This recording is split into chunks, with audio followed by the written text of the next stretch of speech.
Hi, in this video, I will be showing you problem number 11 from practice exam 1, which covers chapter 1, 2 and 3. Solve for x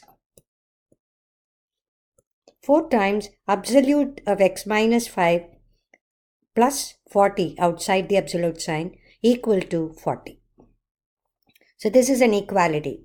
So anytime you solve an absolute value expression or an equation, then you have to isolate the absolute expression on one side.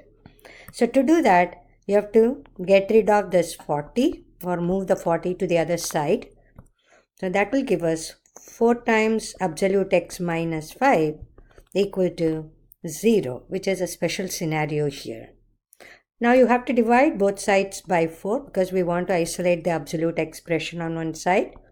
So absolute x minus 5 equal to 0 over 4 is 0.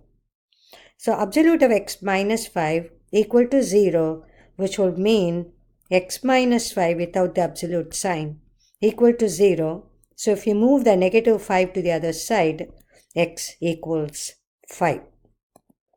So this is the only solution to the problem in this case.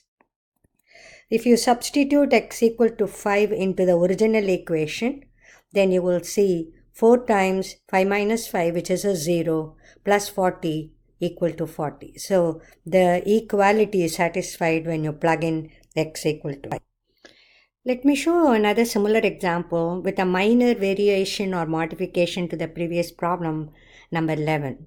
Solve 4 times absolute x minus 5 plus 20 equal to 40. If you notice, this problem is kind of similar to the problem number 11. On the left hand side, you see a plus 40. All I have changed is that left hand side, instead of plus 40, I've changed that to plus 20.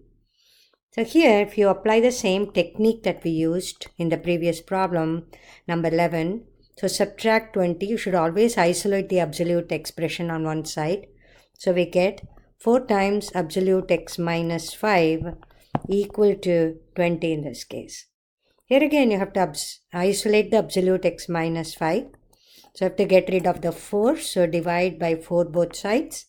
So we get absolute x minus 5 equal to 5. In fact, this results in two possibilities. X minus 5 equal to 5, one possibility, or x minus 5 equal to negative 5, another possibility. So you are removing the absolute sign, and then one equation is with the plus 5, the other equation is with a negative 5. Now you have to isolate the x.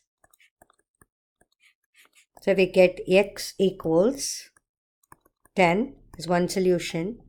Add 5 to both sides, you get x equals 0. So there are two possible solutions.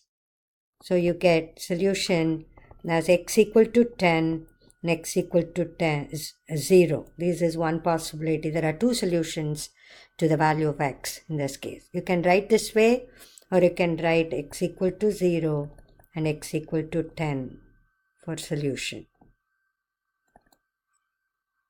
Hope this video helps.